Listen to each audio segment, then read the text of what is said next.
Entonces, yo pienso que, muchas gracias, doctor Manuel, muchas gracias a Mauricio. Vamos a abrir 10 minutos de preguntas para luego seguir con nuestro invitado Andy Tishman.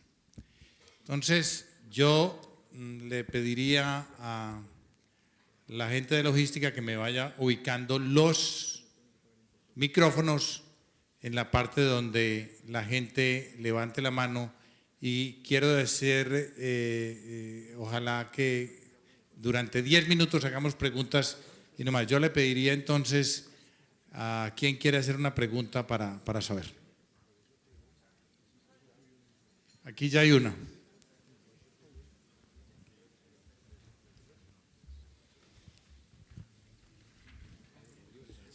Mi nombre es Francisco González,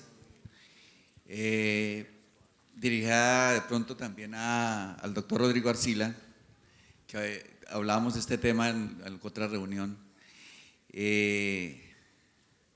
La devaluación del 5%, del 48% de nuestra moneda a final de año y a principios de este año no dio la respuesta que fuera a aumentar las exportaciones como de pronto lo hacen creer, porque las cifras dicen lo contrario. Las exportaciones del primer trimestre cayeron. Entonces, en mi concepto es como el problema no está ahí en la devaluación, sino en una parte estructural, en una parte de macroeconomía y de mirar cómo incentivar las exportaciones desde otro punto de vista.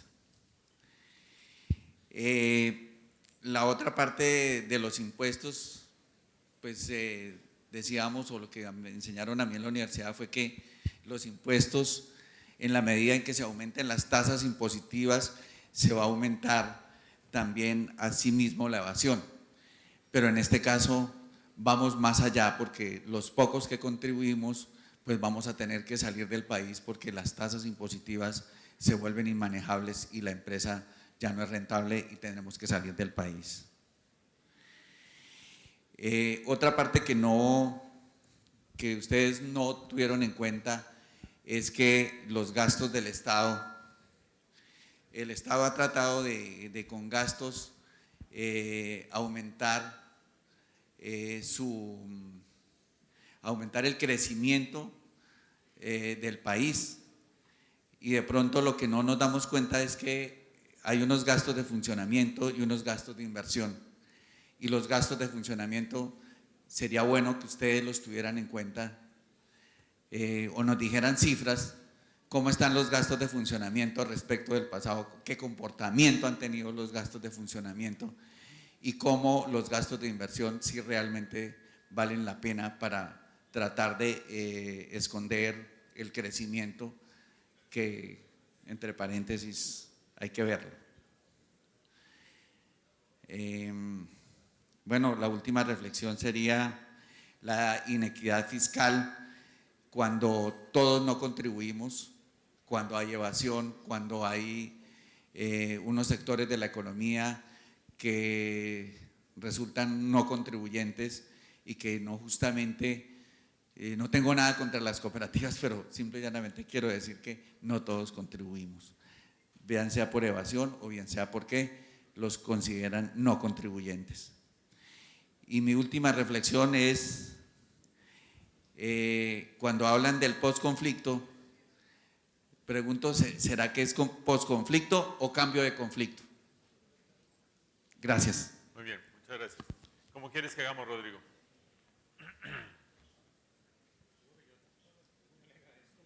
La pregunta que me hace, pero traslado a los invitados precisamente las respuestas de esto, pero inicialmente le quiero decir que la respuesta de una devaluación no es inmediata tratándose de algunos sectores, pero que sea Mauricio Reina en la parte de las preguntas que hizo y posteriormente José Manuel en la parte del posconflicto. Entonces vamos primero con Mauricio y después.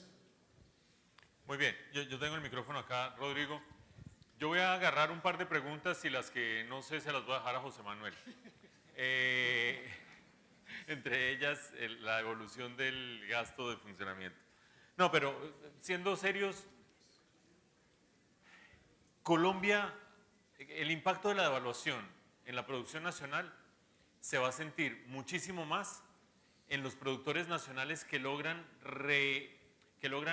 agarrar mayor porción del mercado doméstico porque se debilitan las importaciones, que en el caso de los productores nacionales que logren exportar mucho más por devaluación. El impacto de la ganancia de mercado doméstico se siente de inmediato, prácticamente. Casi que cuando viene el siguiente container ya viene más caro. Y las decisiones de las multinacionales de cómo atacar estos mercados con producción se sienten en cuestión de un trimestre. Mientras tanto, y suscribiendo lo que decía Rodrigo hace un momento, el efecto de la devaluación sobre la exportación es muchísimo más lento. No solamente porque significa desarrollar un proyecto, conocer un mercado, llevar muestras comerciales y no sé qué, sino porque Colombia es un país que no es exportador. Colombia ocupa el 10º lugar en América Latina en exportaciones por habitante, y eso no lo cambia un aumento de la tasa de cambio de 30%. Exacto, muy bien, listo, estamos de acuerdo en una. Segundo punto, los impuestos. Hiciste dos preguntas sobre impuestos. Una, que aumenta la tasa de impuestos y aumenta la tasa de evasión y nos vamos a terminar que ir, teniendo que ir todos. Y dos, dijiste, hay unos que contribuyen y otros que no contribuyen. Los economistas tenemos un concepto que se llama la curva de Laffer. La curva de Laffer dice que si tú mides a un lado la tasa de impuestos y a otro lado lo que recoges por impuestos, eso va aumentando, pero llega un momento en que a mayor tasa de impuestos empieza a caer lo que recoges por impuestos. Porque se termina la gente yendo o evadiendo o escondiéndose o metiéndose abajo de la mesa. En un país en el que 60% del empleo que se genera en la economía es informal, en un país en el que una inmensa cantidad de la producción que se hace es informal, en un país en el que cada vez son menos los que terminan pagando con mayores tasas, la curva de Laffer se magnifica, se aumenta, porque no es un fenómeno constante, sino que por efecto. Y yo creo que todo eso va a lo que decía José Manuel, de gana 100 de utilidades, 109 de pago de impuestos. El promedio de la ANDI estaba alrededor de 67 o 70 o algo parecido, y las empresas más eficientes tributariamente en Colombia no bajan de 50% de sus utilidades pagando impuestos. Entonces, imagínate cómo será el rollo. Yo quiero insistir sobre dos palabras que tú dijiste. Una se llama inequidad fiscal, porque efectivamente dentro del informe puntual de la Comisión de Reforma Tributaria, esa sí que aparece con bastante frecuencia. Y aparece con uno que tú planteas de una manera tangencial, y es que dentro del mismo sector productivo hay compañías que proviendo los mismos bienes o los mismos servicios, algunas tributan más, otras no tributan y otras tributan menos. Entonces ahí hay un primer mensaje que hace la Comisión de Reforma Tributaria Estructural, por eso se mete con entidades sin ánimo de lucro para decir, esto no puede funcionar de esa manera, porque ahí claramente le está generando un sesgo al desarrollo competitivo de ese sector productivo en particular. Punto número uno. La inequidad no solamente se da en eso, la inequidad también se da en otros temas, por ejemplo en el tema de IVA. El impacto en IVA para las clases bajas es mucho más bajo, mucho más alto que para las clases altas, porque nosotros hemos venido construyendo una cantidad de bienes exentos de IVA a lo largo de varios años que afectan especialmente, más que afectan, que benefician especialmente a los que generan más capacidad de ingreso. Con eso lo que está diciendo la Comisión es que ahí también hay una fuente importante de recursos, seguramente no de la magnitud que uno quisiera, pero hay una fuente importante de recursos. Y en tema de gasto público, pero claro que ha crecido el gasto público, porque el país ha venido creciendo. Nosotros, ustedes recuerdan, hemos venido creciendo a una tasa importante en el país en los últimos años, incluso récord histórico comparado con otras naciones en el mundo entero. Y al ritmo del crecimiento de la economía colombiana ha venido creciendo también su presupuesto de ingresos y gastos. Por eso yo decía, el mejor ejemplo de que efectivamente se ha crecido el gasto público es que impuestos que eran coyunturales, el 4 por mil tenía un propósito puntual, fuimos lentamente agregándole otros propósitos adicionales. El impuesto al patrimonio tenía un propósito puntual. Esos impuestos se convirtieron hoy en fuentes necesarias para evitar el desfinanciamiento del presupuesto. Es como si usted en su empresa dice, yo voy a subir el precio del medicamento para financiar la cancha de fútbol de los empleados. Y de un momento a otro se da cuenta que esa plata ya no solamente es para la cancha de fútbol, sino que la necesita porque de lo contrario no puede o no tiene con qué pagar los sueldos de todas las secretarias de la compañía. Entonces, claramente esa fuente se convirtió de coyuntura en estructura, o sea, se convirtió en necesidad de largo plazo. Ahí lo único que demuestra eso es que efectivamente ha aumentado el gasto público y ha aumentado los ingresos. El problema es que ahora, como se nos reducen las fuentes de ingresos, nos damos cuenta que quedamos con los pantalones abajo.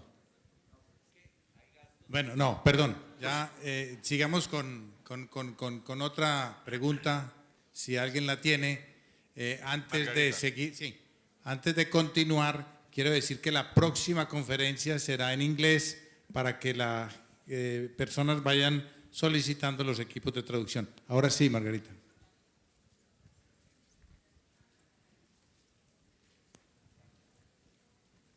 Gracias, Mauricio.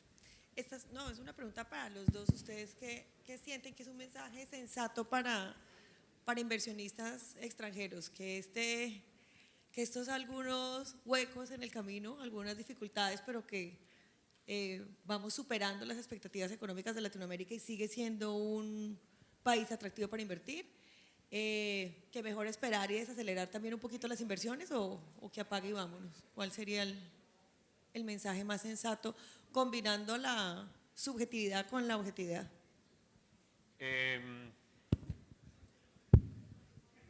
Cuando uno, depende del producto en el que estén invirtiendo esos inversionistas, pero supongo que es un producto farmacéutico, es un producto en el que es muy importante el crecimiento de la clase media y de ahí para arriba.